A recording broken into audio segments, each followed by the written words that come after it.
I don't know why I'm nervous. I did a baccalaureate service last night. Good evening, and welcome to Principia College. You've already been here. I'll move on from that line. Tonight's baccalaureate service is an opportunity to hear from 4 students elected by their peers from the 2020 graduating class. Let me begin with a little background on the tradition of the baccalaureate service, which dates from 1432 at Oxford University, where each bachelor degree candidate was required to deliver. Listen carefully, graduates. Each bachelor degree candidate was required to deliver an address in Latin as part of the graduation exercise. Those were tough capstone presentations, and we've gone soft in the last 600 years. The baccalaureate services continued throughout the Middle Ages, and the tradition has passed down through the centuries. The first baccalaureate service on record in the United States was held at Williams College in 1864. Baccalaureate ceremonies have traditionally focused on the graduating class, designed to place the moment of individual and collective transition out of college into the wider world, in a more reflective context than the commencement ceremony. Our baccalaureate service offers an opportunity to pause and to reflect on this unique moment of passage, to hear farewell remarks, stories of growth, and lessons learned. These reflect on the range of student experience at the college. Each member of the graduating class has a story to tell, probably more than one, if I know many of you. I hope you, parents, will feel free to ask your graduate to share what they have gleaned from their experiences here at Principia. In addition to the seniors, there are very special people to acknowledge tonight: the families and guests of our graduates, to whom we extend a heartfelt welcome. The baccalaureate service is being live streamed on YouTube. It's my one chance for YouTube fame, as well as broadcast internationally over Principia Internet Radio. So a welcome to all of you out there around the world. Let us begin this evening with a musical offering by Lily Oyer and Evan Gislin, members of the class of 2020, accompanied by Dr. Rose Whitmore. They will perform "Be Not Afraid" by Craig Courtney.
Be not afraid, I have called you by name.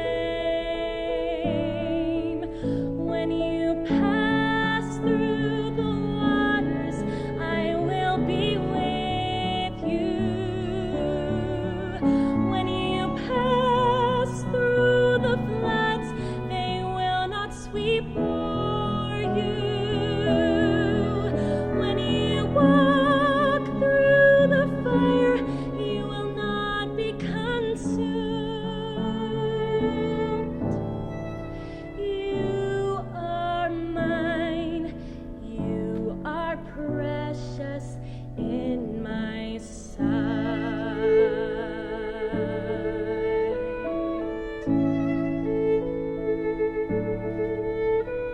Be not afraid, for I have redeemed you.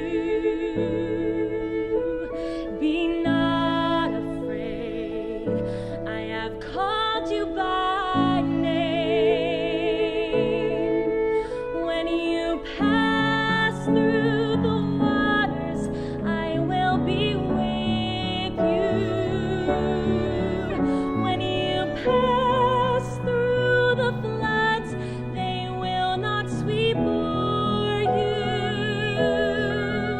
When you walk through the fire, you will not be consumed. You are mine, you are precious in my sight.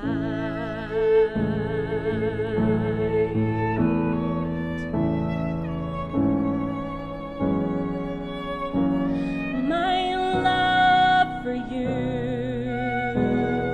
is everlasting.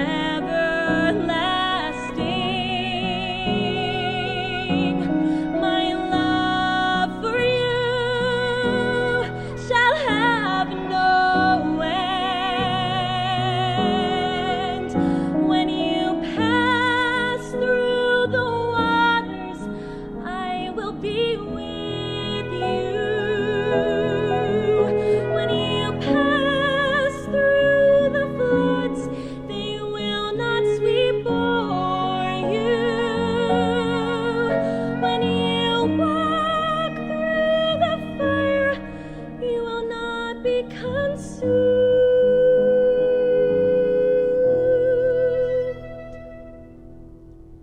You are mine, you are precious in my sight.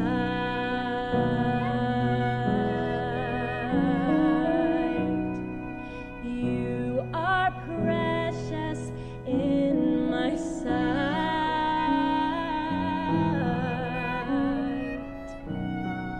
You are precious in my sight.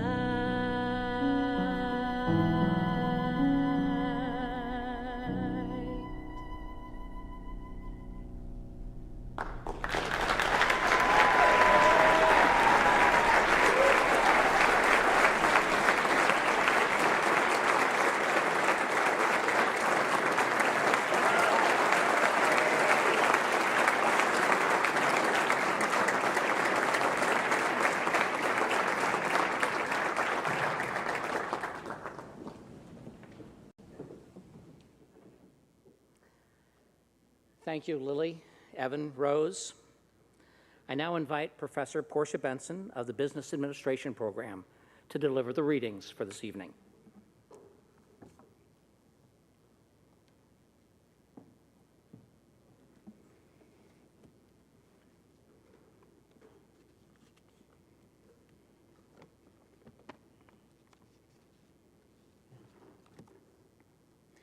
Let's begin with readings from the Bible.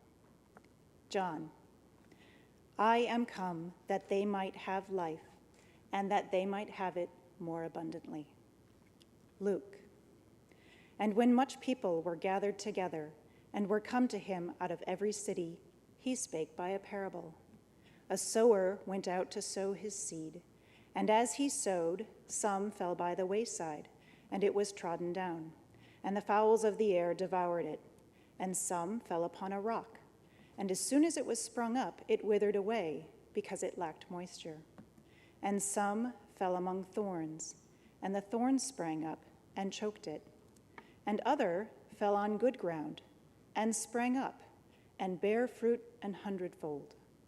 Now the parable is this: the seed is the word of God. Those by the wayside are they that hear. Then cometh the devil, and taketh away the word out of their hearts, lest they should believe and be saved. They on the rock are they which, when they hear, receive the word with joy. And these have no root, which for a while believe, and in time of temptation fall away. And that which fell among thorns are they which, when they have heard, go forth and are choked with cares and riches and pleasures of this life, and bring no fruit to perfection. But that on the good ground are they which, in an honest and good heart, having heard the word, keep it, and bring forth fruit with patience. No man, when he hath lighted a candle, cover it with a vessel, or putteth it under a bed, but setteth it on a candlestick, that they which enter in may see the light. Matthew.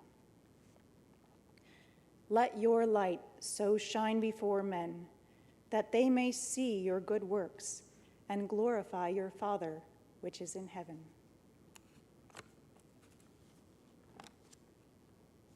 Proverbs. Wisdom is the principal thing. Therefore, get wisdom, and with all thy getting, get understanding. Exalt her, and she shall promote thee. She shall bring thee to honor when thou dost embrace her. She shall give to thine head an ornament of grace. A crown of glory shall she deliver to thee. Esther.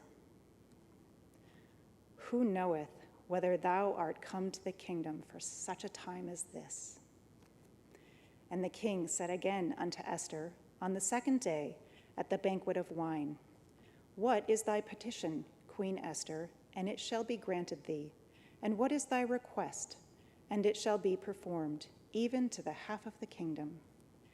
Then Esther the queen answered and said, If I have found favor in thy sight, O king, and if it please the king, let my life be given me at my petition, and my people at my request. And the king commanded it so to be done.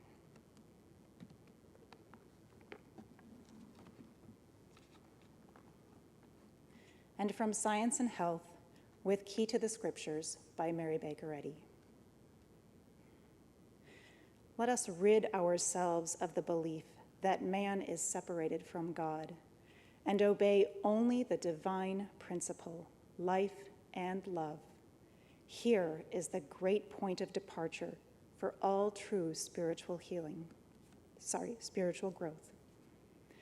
The individuality of man is no less tangible because it is spiritual and because his life is not at the mercy of matter. The understanding of his spiritual individuality makes man more real, more formidable in truth, and enables him to conquer sin, disease, and death. If we would open their prison doors for the sick, we must first learn to bind up the brokenhearted. If we would heal by the Spirit, we must not hide the talent of spiritual healing under the napkin of its form, nor bury the morale of Christian Science in the grave clothes of its letter. The tender word and Christian encouragement of an invalid, pitiful patience with his fears and the removal of them, are better than hecatombs of gushing theories, stereotyped borrowed speeches, and the doling of arguments, which are but so many parodies on legitimate Christian Science, aflame with divine love. This is what is meant by seeking truth, Christ, not for the loaves and the fishes, nor like the Pharisees with the arrogance of rank and display of scholarship, but like Mary Magdalene, from the summit of devout consecration, with the oil of gladness and the perfume of gratitude, with tears of repentance, and with those hairs all numbered by the Father. A Christian Scientist occupies the place at this period of which Jesus spoke to his disciples when he said, "Ye are the salt of the earth. Ye are the light of the world.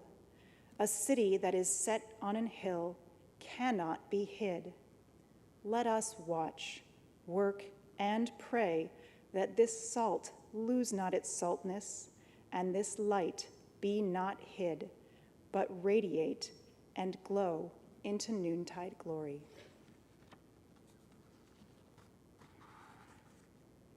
And from the Christian Science hymnal, hymn 457, the refrain. Cause me to hear your loving kindness in the morning. Teach me to do your will, O God. Cause me to know the way where I should place my feet, to walk in the pathway of your love. Please join me in prayer by saying aloud together the sixth tenet from the Science and Health, page 497. And we solemnly promise to watch and pray for that mind to be in us, which was also in Christ Jesus, to do unto others as we would have them do unto us, and to be merciful, just, and pure.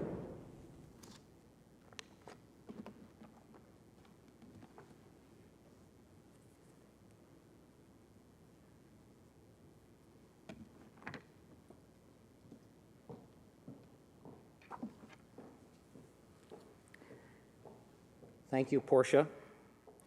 Professor Benson was voted by the student body in 2020 as the Teacher of the Year.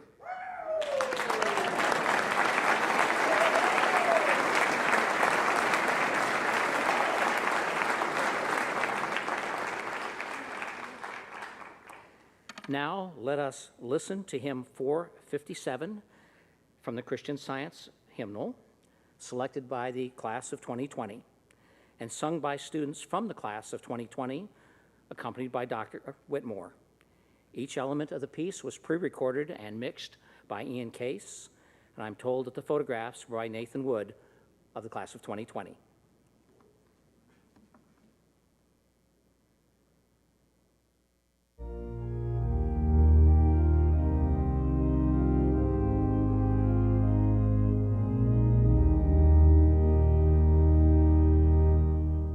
Cause me to hear your loving kindness in the morning.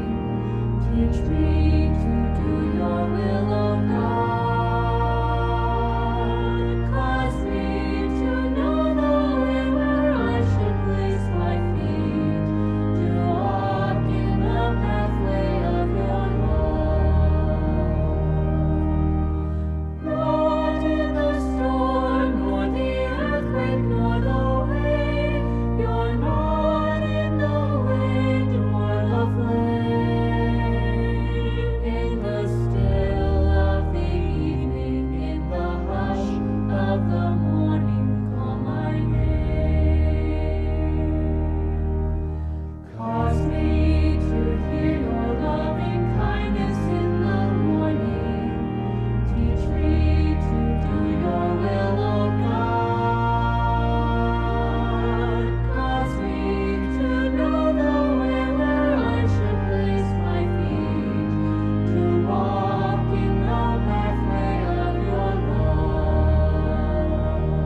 glad to know there were such wonderful voices.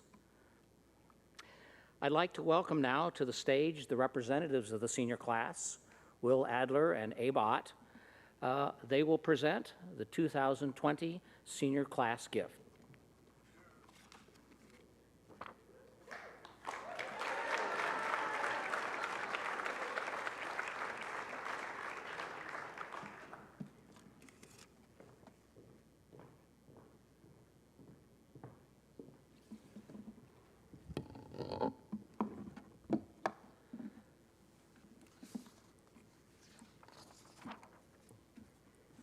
Good evening, everyone. My name is Will Adler.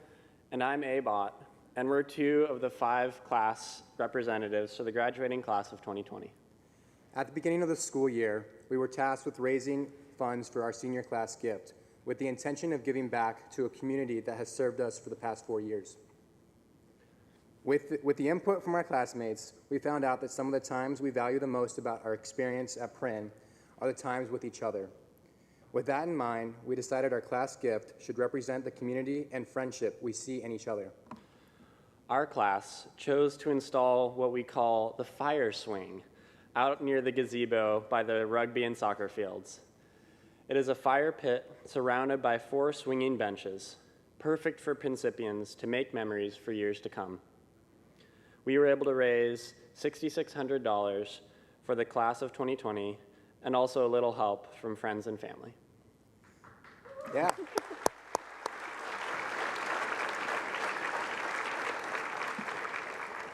We also want to thank President Williams for matching the first $2,000 in student contributions. We secured more than enough funding to make this project possible. Thank you for all your generous support. Thank you for all your generous support. And now let's graduate.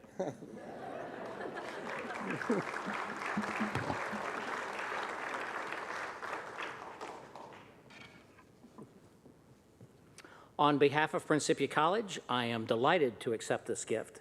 Congratulations are indeed in order for achieving the level of support and participation.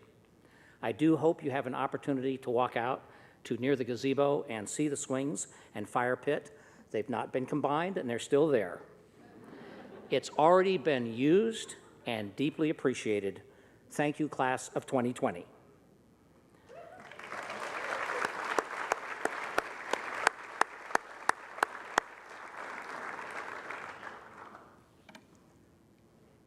He wasn't really supposed to stand in the flags, but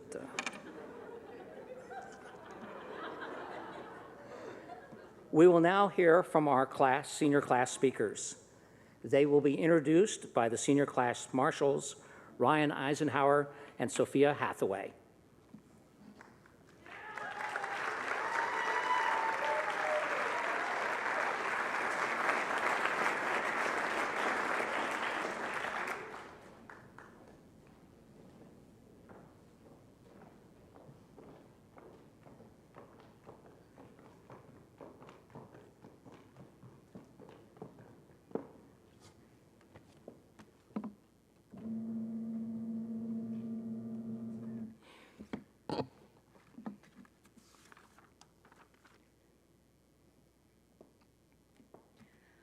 I am so thrilled to be introducing our first speaker.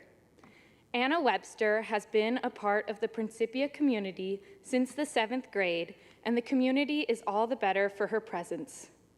I got to know Anna as a teammate through volleyball, basketball, and beach volleyball, which was a blessing for me since she is one of the fiercest competitors and always gave everything she had. It also didn't hurt that her mom makes the absolute best chocolate chip cookies. Anna's selflessness as a teammate and leader made her such a force for good, something that I witnessed in everything Anna did during her time at Principia. Whether it was a kind smile, hello, and a hug passing her through the concourse, a metaphysical thought to get us ready for practices and games, or a hand up from both the court and sand, Anna just makes you feel so loved and cared for.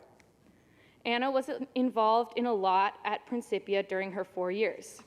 She double majored in Spanish and studio art, participated in volleyball, basketball, and beach volleyball, was a meta head, active member of CSO, serving on many different committees, including ushering, marking books, and being a reader. She also worked in the C-store, pub, as a Spanish tutor, and admissions, ambassador, tour guide, host extraordinaire.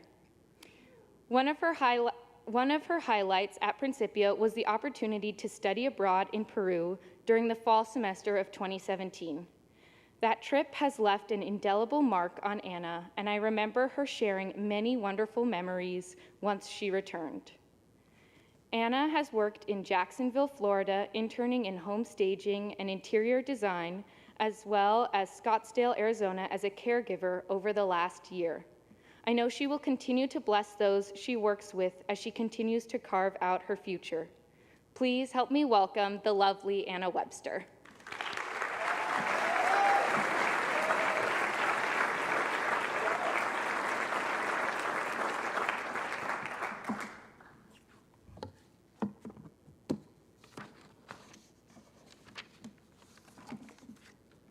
Thank you so for that very thoughtful introduction, and thank you all for the opportunity to share here today.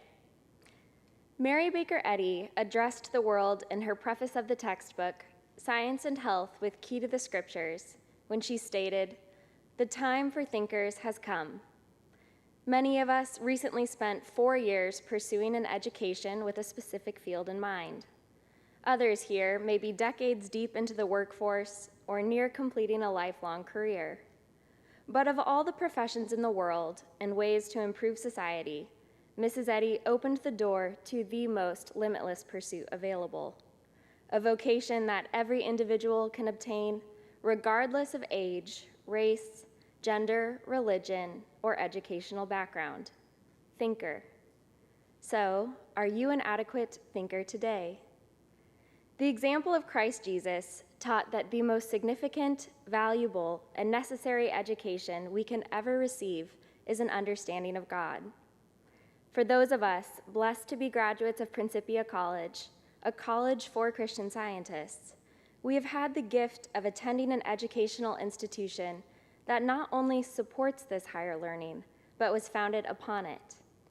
I am deeply grateful to have received support in this truer life education during my time here. Reflecting on this college chapter, personal growth is evident through various learning experiences.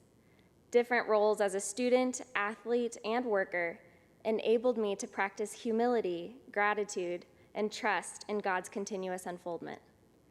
I appreciate that in the years since leaving campus, my learning and opportunities to apply these qualities has only increased. This has led me to value education in many new forms. Each one points back to God. Humility for me has been an ongoing discovery through many personal planning efforts gone wrong. I could easily write a biblical-length novel on my most humbling experiences, but the promise of pub shake soon will spare you all from sitting through that. My junior year of college provided one such lesson, however. I decided that I needed to land a summer internship. This plan seemed logical and desirable. My goal was to receive valuable work experience in a field I was studying, complete my senior year in the fall, and have a job waiting for me following graduation the next year. With my own agenda in mind, I went full force in pursuing internships, both abroad and locally, art and language focused, and took on an extra 12 to 20 hours a week of work my spring semester to compensate should one of the unpaid options pan out. I thought I was being exceptionally proactive, both with my application efforts and desire to work, but I was miserable. The additional work I had taken on was way too much. I felt stressed, burdened, stretched too thin, and had one internship after another line up only to then fall through. Before finally, months into the spring semester, I turned to God. I finally stepped back from attempting to plan my future. Again, Mrs. Eddy declared that the time for thinkers has come. This is a present sense of taking action. Our time to resist personal outlining and to humbly listen for God's guidance is now.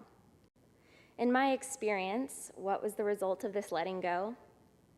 Well, I did not land an internship before my senior year. Instead, I had a peaceful summer filled with fitting employment and unfoldment, but it looked nothing like I had originally intended.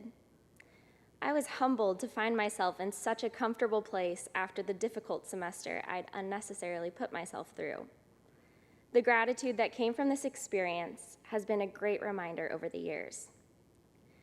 Gaining gratitude and trust in God's unfoldment has continuously followed me since college life. A big learning curve for me has come from realizing that gratitude is not circumstantial. I've always been happy to express gratitude to God in the aftermath of something working out well, but have struggled to be grateful in the midst of personal challenges. However, to express gratitude in advance directly denies the influence that challenges try and push on our thought. Expressing gratitude to God is recognition that God is always the source of our good, not ourselves. As we all learn to impersonalize the good going on and strive to give God the glory, harmony will be restored. A challenge I had in the last year proved this to me. At a meltdown point of human will, helplessness, and compounding exhaustion, I reached out for divine guidance, knowing no other source could relieve what I was struggling with. My troubles were grounded in a fear of lack, not knowing why I was in a certain position or what my next steps should be, all while feeling alone in the struggle. The immediate comfort and peace that came from searching for God's direction at that time can be conveyed in this writing from Mrs. Eddy. She explains, quote, Jesus required neither cycles of time nor thought in order to mature fitness for perfection and its possibilities. He said that the kingdom of heaven is here and is included in mind, that while ye say, there are yet 4 months and then cometh the harvest, I say, look up, not down, for your fields are already white for the harvest, and gather the harvest by mental, not material processes. The laborers are few in this vineyard of mind sowing and reaping, but let them apply to the waiting grain the curving sickle of mind's eternal circle and bind it with bands of soul, end quote. Embracing this truth allowed me to trust the steadfast omnipresence of good. I began to give gratitude at every opportunity and quickly found my situation resolved. Learning greater humility, gratitude, and trust has enabled substantial progress in my education since my time at Principia College. The opportunities I had here to begin developing this higher learning began in the classroom, on the courts, and in my relationships with friends and faculty. I'm deeply grateful to have since had opportunity to carry this on, and I know that a pursuit of better understanding God, and therefore ourselves, is an ongoing one. Thank you, Principia, for the assistance in this chapter, and thank you, Mrs. Eddy, for the wake-up call to our constant duty. The time for thinkers has come. Let's pursue our highest education and essential work now and always. Healing will follow.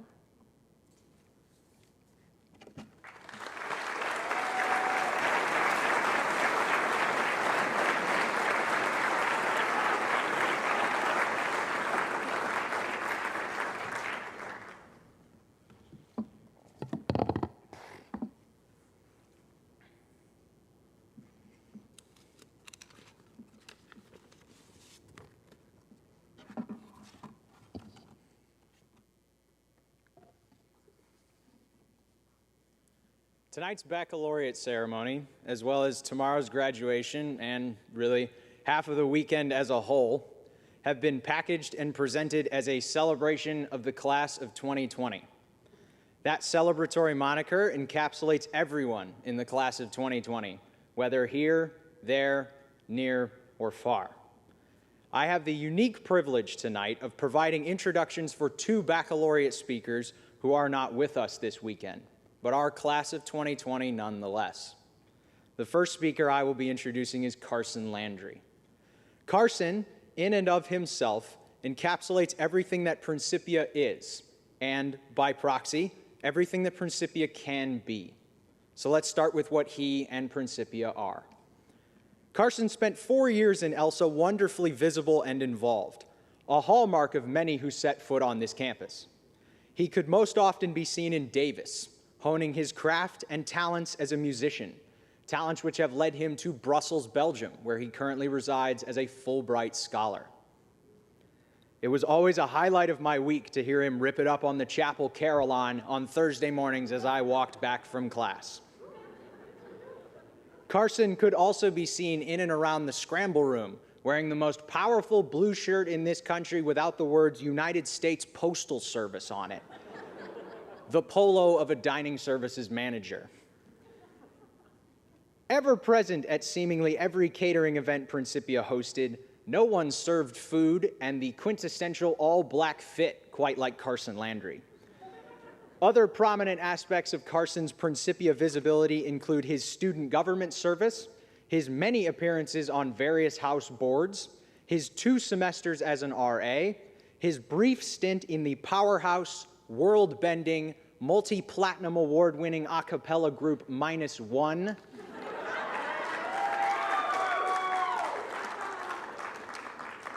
his cameos both as Rose Whitmore's designated page turner and also as a fill-in postlude organist after Sunday and Wednesday CSO services. I met Carson for the first time through several classes we shared together during our freshman fall semester.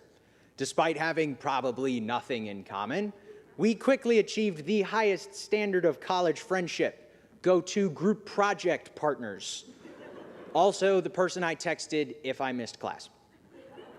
Carson represents so much of the good that Principia is: the wealth and diversity of pursuits, the creation of a truly unique experience, the commitment to good. But his most powerful representation can be summed up in one word: connect. Carson was a founding board member of Principia's first ever recognized LGBTQIA+ space, a club called Connect. He spoke powerfully at the club's inaugural event, was present and active throughout his years on the board, and became a powerful symbol of allyship at a place in desperate need of figures like him. Indian author Arundhati Roy once wrote that, quote, "There is really no such thing as the voiceless. There are only the deliberately silenced, or, at best, the preferably unheard," end quote. Carson represents all that Principia can be because of his willingness to include and advocate for those who have been deliberately silenced or preferably unheard. Over his time at Principia, there is no doubt that Carson Landry left this place better than he found it. He bent the arc of unity towards the oppressed and made Principia a more inclusive, loving environment. It brings me joy and hope that he is able to share his message here tonight all the way from Brussels, Belgium. Please welcome to the screen my friend Carson Landry.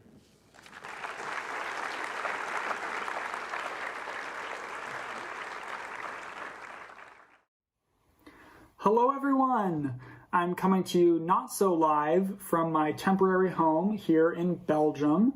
I'm going to Carillon School here for a year, but I'm very grateful that I'm still able to participate today, so thanks for having me. I'll begin by respectfully acknowledging that Principia College is located on the ancestral lands of the Sioux, Quapaw, Miami, Osage, Peoria, and Kickapoo peoples. Especially since Prin College prides itself on its beautiful campus, it's important that we know the history of that land. So I would love to see Indigenous history taught as part of a core curriculum or something, but until then, this brief acknowledgement will have to do. It's no secret that we were all students at Prin during a transformational time in its history. It was marked by long overdue policy changes, high turnover in the administration, decreasing enrollment, and now, of course, a pandemic. And when I was thinking about ways to constructively parse through all of these complexities which characterize my college experience, it's helpful for me to turn to my education, and in particular my time abroad in Prague, for answers. For those who don't know, the Prague Abroad was an art and creative writing abroad with Paul and Dinah Ryan, which happened in the fall of 2019 during our senior year and previous times. It was a transformational experience for me. I know everyone says that about abroads, but it was. but also a quite challenging one.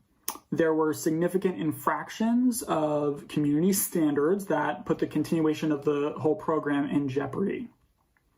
But through that experience, I learned a lot, both academically and personally.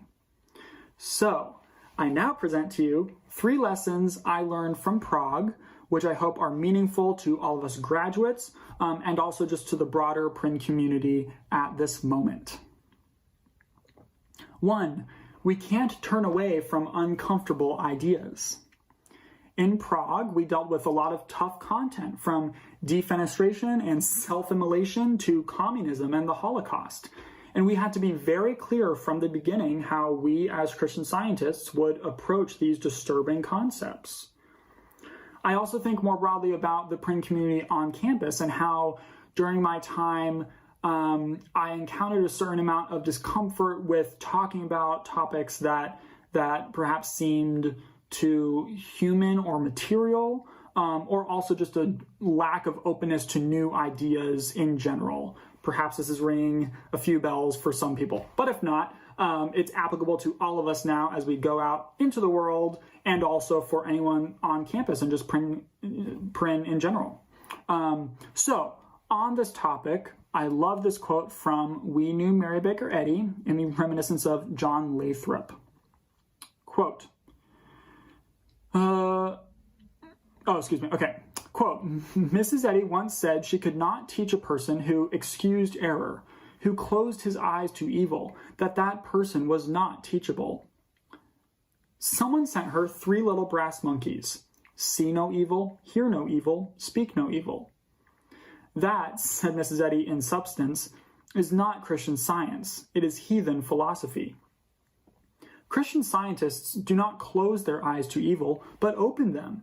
They open their eyes, spiritual discernment, and awaken to the true nature of evil or sin, to its false claims, and then realize its nothingness, its utter powerlessness to control or to harm. I love this idea that we need to be willing to consider new or challenging ideas, to look at tough things, not turn a blind eye or pretend that there's not a problem.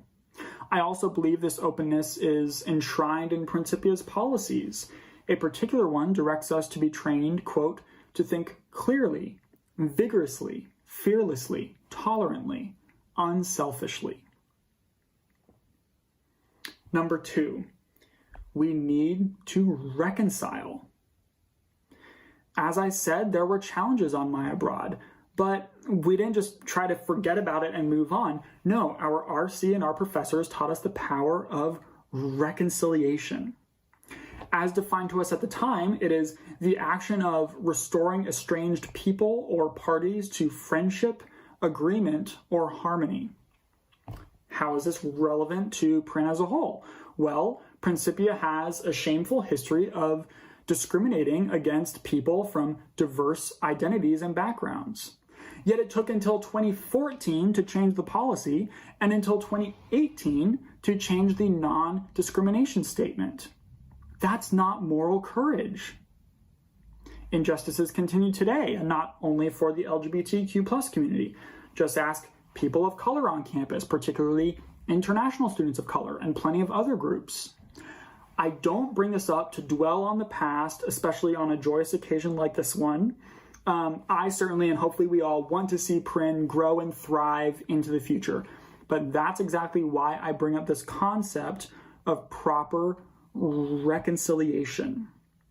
No parties can move forward until the perpetrators admit wrongdoing, acknowledge the hurt that they have caused, and take practical action to ensure that injustice never happens again. On the abroad, a great quote was presented to us from the writer Wole Soyinka. Quote, "Some measure of restitution is always essential after dispossession."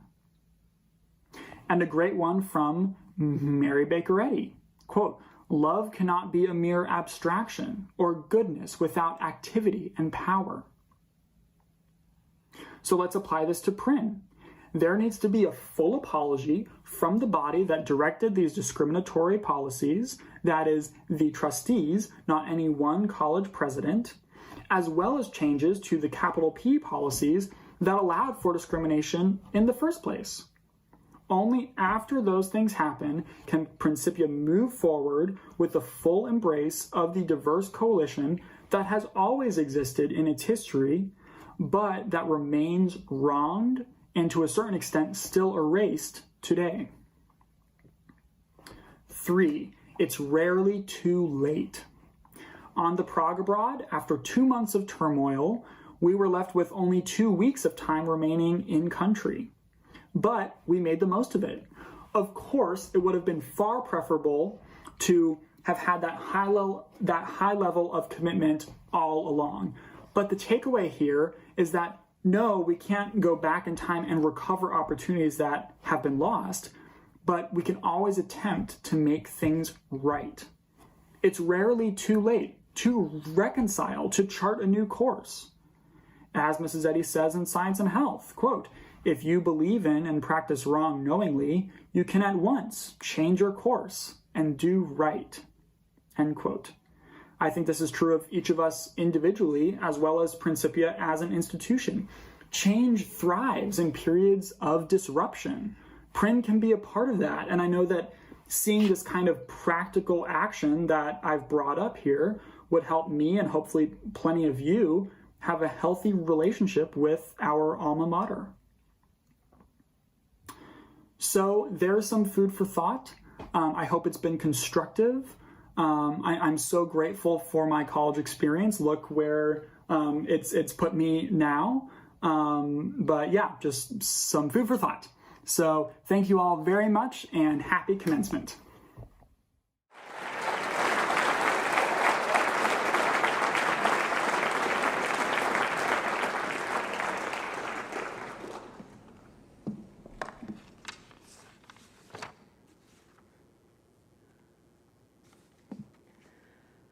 Our next speaker needs no introduction, but I'm going to go for it anyway.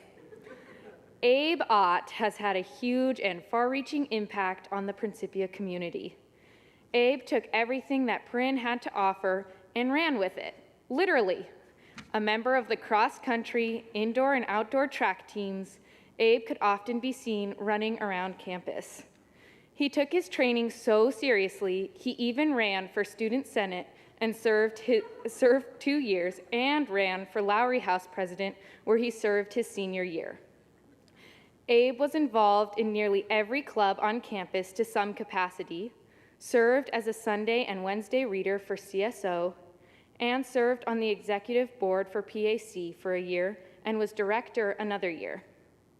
Abe most valued the diversity that makes Principia what it is, but only felt that in order to truly embrace that diversity, he needed to interact with and get to know those with differing backgrounds, viewpoints, and beliefs. Abe is a wonderful combination of thoughtfulness and fun. I remember one night he and I were working on a project for our History of the Christian Science Movement class in the library until about 11:30. On our walk back, I began singing Into the Unknown from Frozen 2. Rather than giving me a funny look, Abe embraced it and became the echo of the voice that calls to Elsa. I'm not sure everyone who heard us appreciated our singing, but it was a memory I have held onto and is such a fun example of the type of person Abe is, a yes and type of person. I got to know Abe even more during our study abroad trip to Iceland. There was not a body of water too cold for Abe, as he and our good friend Abby proceeded to jump into water that had literal icebergs every chance they got.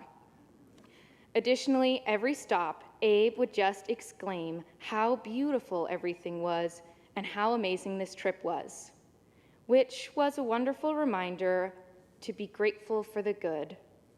Abe's honesty, childlike joy, and thoughtfulness always made for wonderful conversation as well. Abe has an ability to have conversations that range from puns about grass to deeply metaphysical and contemplative ideas.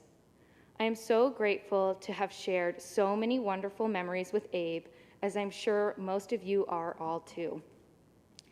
Abe has primarily worked on his family's ranch over the last year in Durango, Colorado, and has recently gotten a job managing a cattle ranch in the Fort Collins area.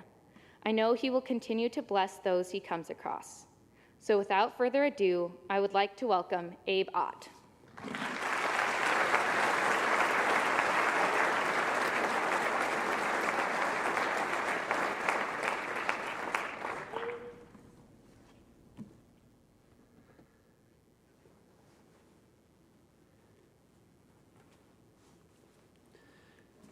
Thank you, Sophia, for that very kind intro.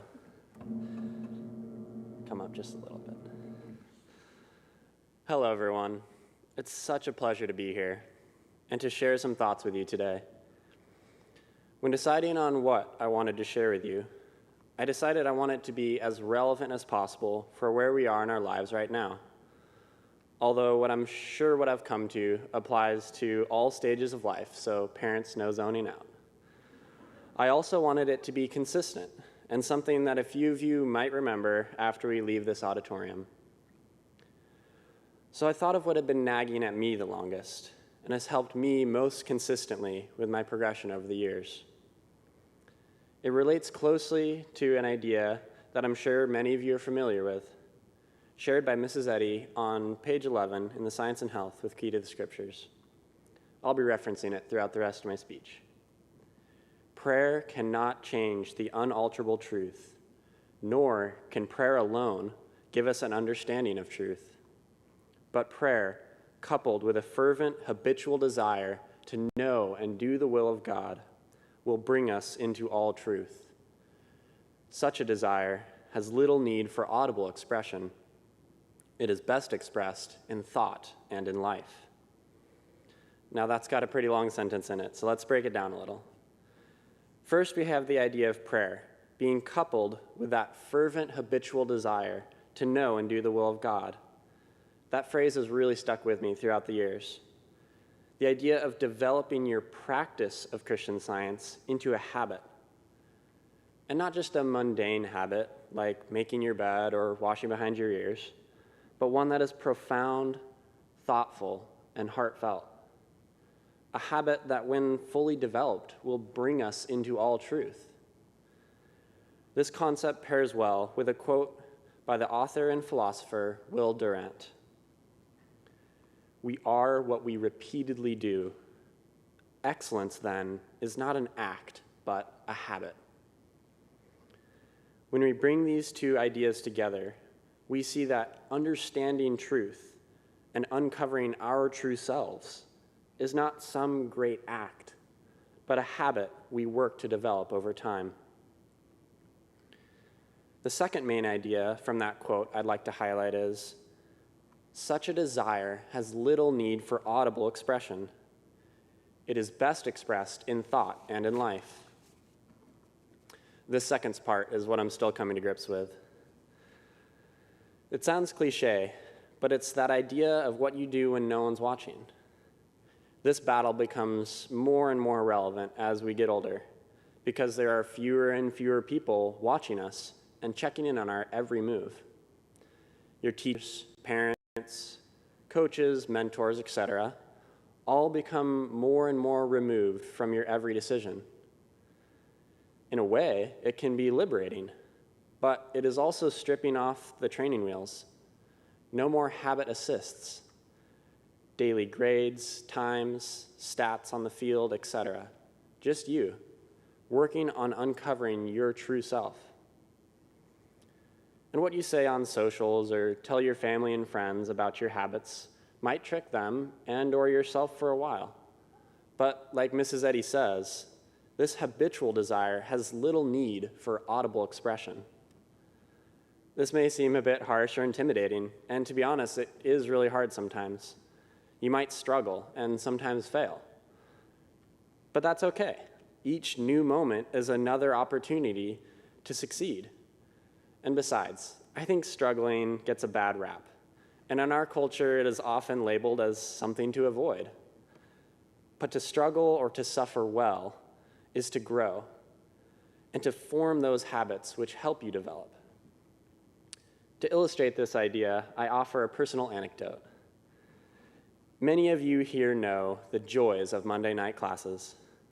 I had quite a few over the years: management, investments, capstone, etc.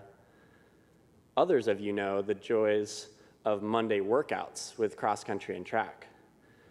These were often our heaviest training days, which meant I would go from running my guts out 4:30 till at least 6:30, to packing down some food, to, for the sake of my classmates, hopefully a shower, then class at 7:30, ending at 10:20 p.m. After propping my eyelids open and holding my legs still for 3 hours, I just prayed that past Abe had been looking out for me and had already finished our homework for Tuesday morning. But to be honest, he had about a 50% success rate at best. Now, this is all fine and dandy, but the real kicker was the Tuesday morning shakeout. I dreaded escaping my bed for those 3-mile morning runs more than almost any part of my collegiate running experience. Now, of course, there are the physical benefits of doing a shakeout the morning after a hard effort. But for me, the main benefits came from learning to slam the door on mortal mind, who reminded me every time my alarm went off how warm and soft my bed was. Developing that habit of swinging my legs over the bed and lacing up my shoes was honestly one of the most significant achievements of my collegiate career. When developing a skill, be it in sports, art, or elsewhere in life, in order to refine that skill, you need to practice it. And as many of you have heard, practice does not make perfect. Practice makes permanent. Only perfect practice makes perfect. Now, that's a lot of P's, and that's not to say that you need to be perfect at every skill as soon as you start practicing it.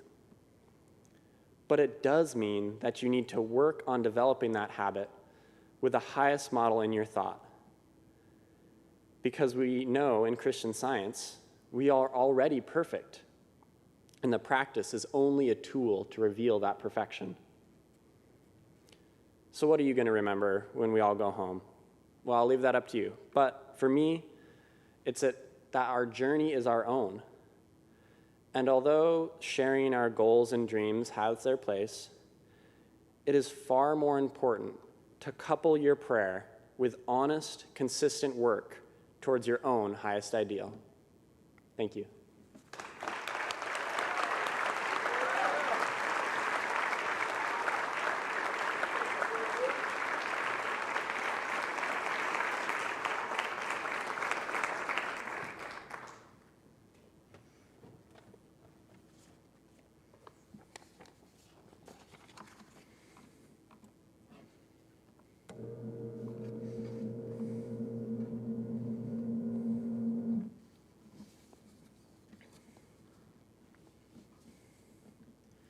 A full lobster, several clams still inside their shells, mussels, jumbo shrimp, and somehow a plate of spaghetti underneath all of it. When I ordered a seafood spaghetti on May 24th, 2017, I wasn't exactly expecting a DIY episode of Deadliest Catch to appear in front of me some 10 minutes later. But here I was, sitting in the courtyard of a restaurant in Zadar, right on the coast of Croatia, overlooking the Adriatic Sea, reading a menu, figuring, well, if I'm going to get seafood anywhere, probably best that it's here. I can't do it. I literally can't figure this out. I will pick out the spaghetti, and then I will find something to eat on the way back, I said to Sam Engel, my dinner buddy for that night on our summer 2017 abroad to Slovenia and Croatia. Overwhelmed, panicked, and confused, I remember sitting in front of my literal dinner and feeling like the world was collapsing because I couldn't crack open a few shells. Nah, dude, we'll figure this out, you and me, all right? Sam said to me with a diffusive laugh. Okay. Some 30 tedious minutes of surgical precision, guesswork, and a few cut fingers later, I was finally eating the most strenuous meal I have ever done battle with. it brings me no joy to report that it was bad, and it probably wouldn't have been any better without the 30-minute crustacean puzzle beforehand. But yet, what seemed at the time to be a forgettable dinner experience at best and a public panic attack at worst turned into one of my favorite college memories. Everyone who knew them has two stories about Sam Engel. The first is a recounting of the first time you met. The second is the first time you realized, oh, Sam really loves me. This is different. The Croatian seafood spaghetti is my entry into the latter category. Sam Engel is not with us this weekend after passing by suicide in June of 2020. This means that my second speaker introduction tonight is less of an introduction and more of an epitaph, an acknowledgement of good. One of my favorite Japanese proverbs, anonymously sourced, reads, quote, "A tiger dies and leaves a skin. A person dies and leaves a name, carrying on through its ripple," end quote. Acknowledging Sam tonight carries on that name, allows their ripple to continue flowing. To deify someone is to dehumanize them. So my goal with these words tonight is not to aggrandize, because Sam's greatest strength in their life was their humanity. I love that story of the seafood spaghetti because it represents to me what it meant to be loved by Sam. If you told Sam that you played a sport, they would show up at your game. If you told Sam that you had no plans on a Friday night, they would find a way to either include or be included in whatever you ended up doing. If you told Sam that you were freaked out by the prospect of having to operate a Long John Silver's surgical procedure just to eat dinner, they would sit there through the whole thing and even pay for the meal afterwards. You see, Sam showed love through the simple but radical act of being present, of connecting with others by being willing to hold space, meet in an open middle space, or come to your space, whatever it took to show you that they loved and cared about you. Sam taught me that love could also be defined by profound acts of inclusion, of sharing your life with those you love. Sam and I shared a lot in the nearly 4 years that I knew them. We shared a birthday, and every July 21st, it was always a highlight to receive and send the annual "Happy Birthday to Us" message. We shared a car ride to my first ever therapy appointment and a hug afterwards. We shared a 4-week abroad to Slovenia and Croatia, a life-changing experience for both of us that we never shut up about for some 3.5 years afterwards. We shared in the seeming darkness of our struggles with depression, nihilism, and suicide, unifying ourselves in a collective battle that we always said we would win. And you know what? We did win. We are winning.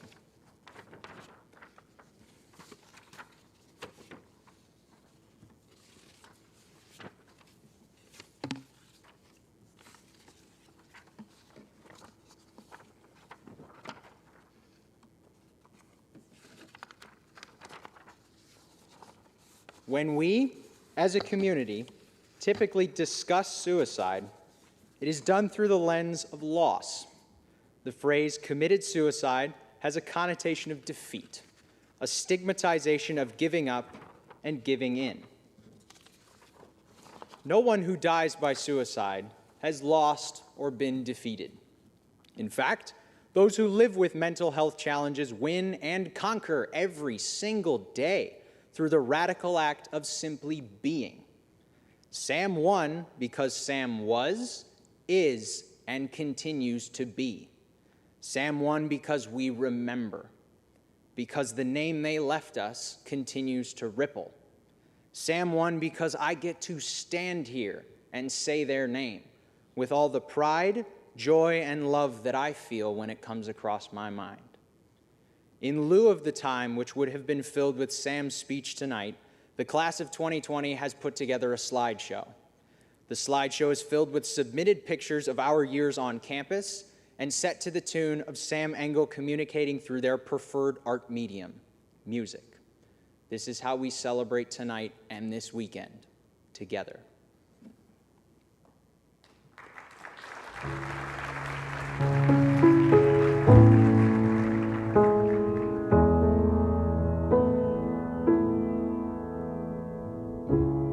California was too far away.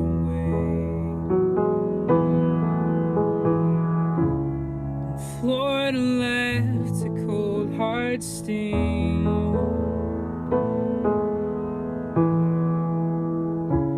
But now you're all 5,000 miles away from me, and that's 5,000 more than I can take. So please take me with you as you fly away over continent and ocean. Keep me locked and stowed away, 'cause the distance is too far this time, and I don't know what to say except please take me home with you to stay.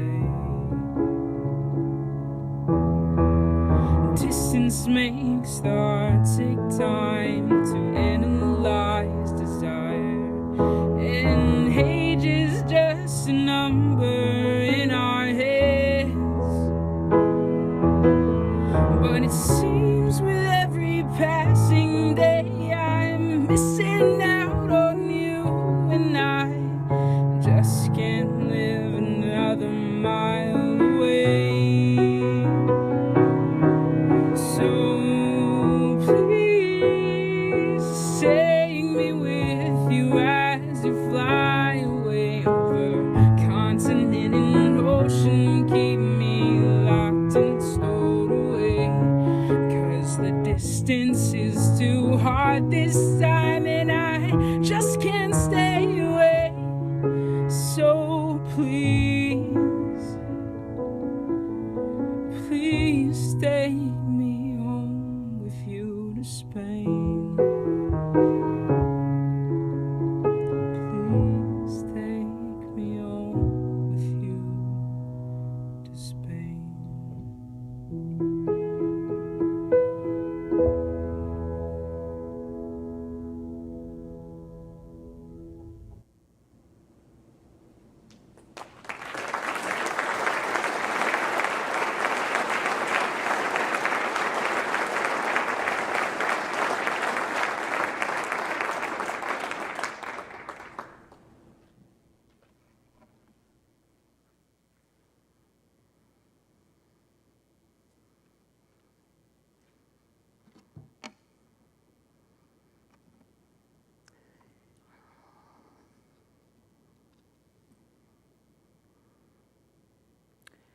18 months, excuse me, 18 months ago when I was asked to serve as interim president of Principia College, I did not know the privilege that I'd been given to have responsibility for the young people that you have delivered into the hands of the faculty, staff, and service employees of this institution. So I'm going to take another 6 or 7 minutes of your time this evening to review some of the events in abstract form that we have gone through in this last year and a half. It has included the loss of 2 of my students. 14 months ago, 2 days before spring break of 2020, we filled this auditorium. I hope you'll remember it. I do. Nearly the entire student body, faculty, staff, and some 600 people watching over live stream were here. You might remember that I was in jeans and casual sweater. I had taken an absence from my hoped sabbatical to serve for 6 months as interim president. At one point, you may remember that I was down on my knees here.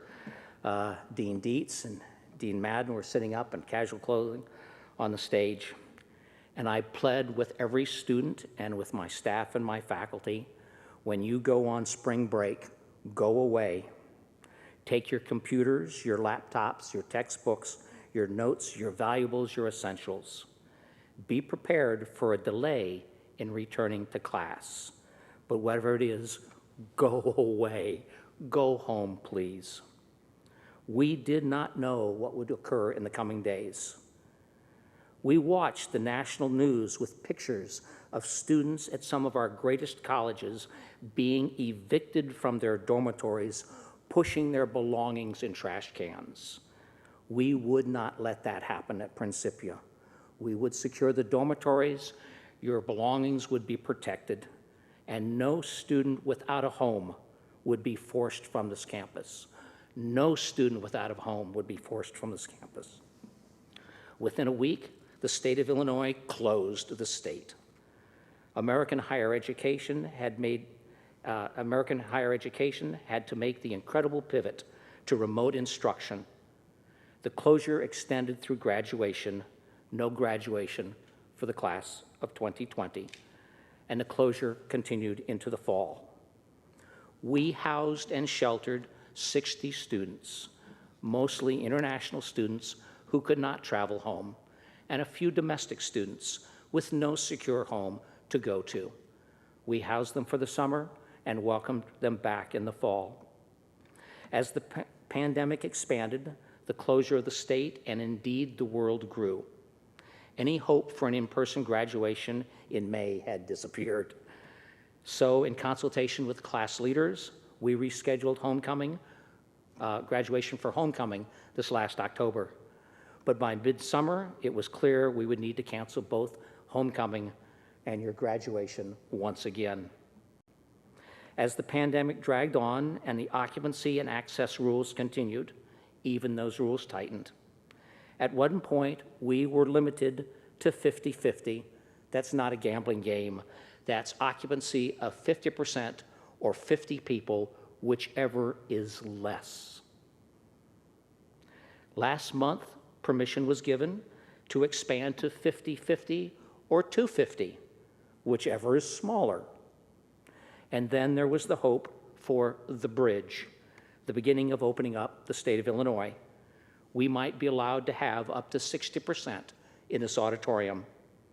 Yesterday morning, Governor Pritzker authorized bridge, a step for the future in the state of Illinois. It meant that every student could have all 4 of their guests in this room in person together, not just on campus, but in this auditorium. We would be able, and we have invited faculty to join us. We'll do it a little bit differently, as you heard during practice. We will have ushers. We'll even able to have the guest speaker in person. We did not know in planning for this graduation whether it would be 50-50, 50-50, or 60%. We had to figure on 6 different possibilities for 2 different commencements for either rain or shine. And me, I don't know anything different. This is my first experience as a college president, so I guess this is what you do. As the summer progressed, we realized the length and course of the pandemic, and this administration reaffirmed its 2 goals. The first was to continue to deliver a quality undergraduate education, and the second was to care for the health and safety of our students and our employees. To continue to deliver a quality undergraduate education, Principia continues to be an outstanding institution.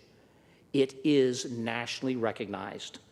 We are consistently rated among the top 100 national liberal arts colleges. For several years in a row, Principia has been among the top 5 liberal arts colleges for its educational value. That puts the quality of our education recognized by those outside this institution, combined with the amount of need-based financial aid we provide. I will tell you, it doesn't feel too bad to be in 5th place after Williams, Pomona, Amherst, and Swarthmore.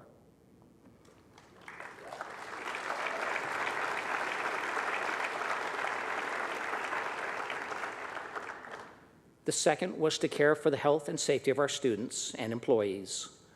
We call it, or I've called it, prayer and protocol. I won't go through all the prayers nor all the protocols. But I will tell you, in the last 14 months, we have only had 2 positive cases on this campus.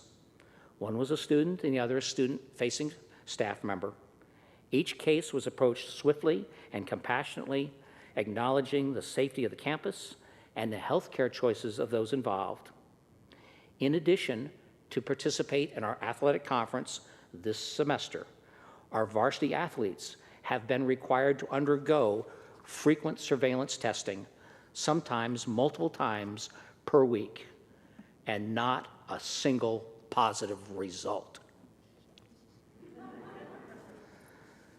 My first graduation a year ago, then still as interim president, was held on a Sunday in May. Dean Madden and I, dressed in our regalia, Dr. Blaze and Ellis were in the audience.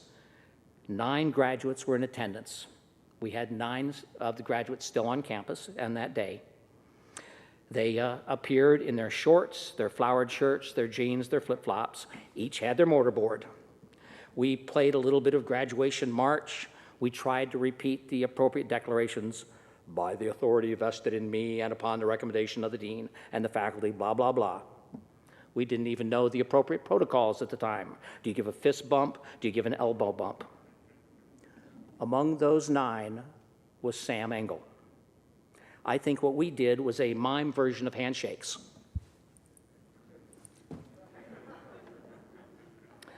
The reception consisted of the 9. This is the reception afterward, consisted of the 9 sitting lined up on the chapel steps.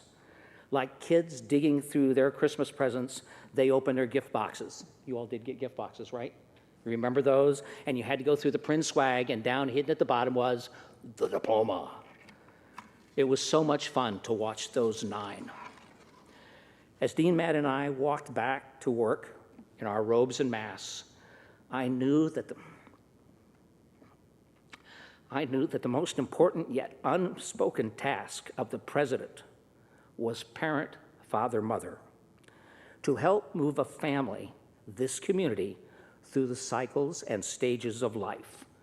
And that includes graduation. It also includes loss and grief and all the challenges that we face, whether in college or after, especially those challenges that confront our young people today. There is no handbook for parenthood, and I have yet to find the appropriate handbook for being a college president. This college is blessed with an amazing group of administrators, faculty, administrative staff, and as you all know, outstanding committed service staff, each who loves your children deeply. Yes, do applaud for them.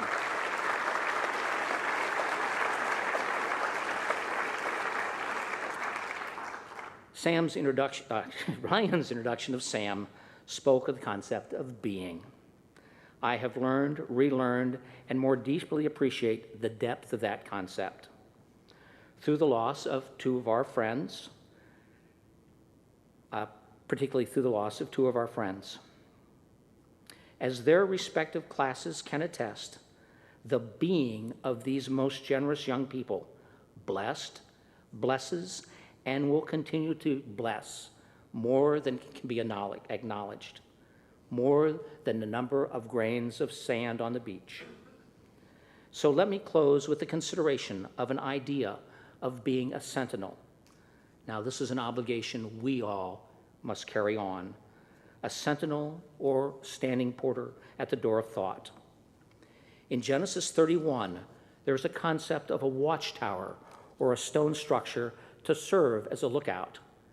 In Hebrew, I believe it's called mitzvah. We know this from the conflict between Laban and Jacob, his son-in-law, over grazing lands. It was a long and acrimonious disagreement. Eventually, they resolved their dispute and reached a settlement, a reconciliation, as Carson spoke of.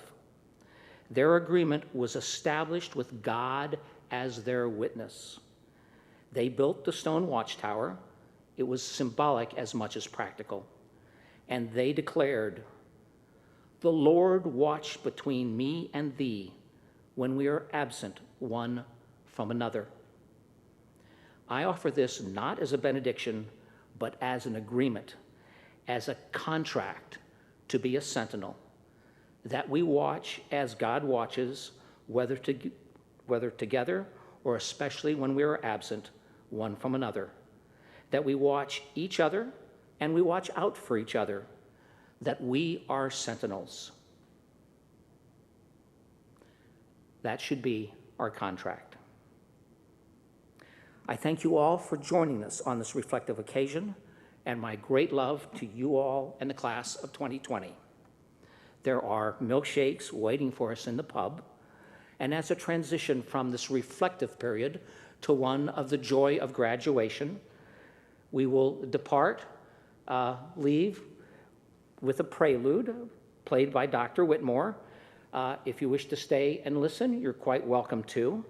It is, and I will say, one of my favorite pieces, because the first time I heard it, I didn't realize that the organ could be played for jazz.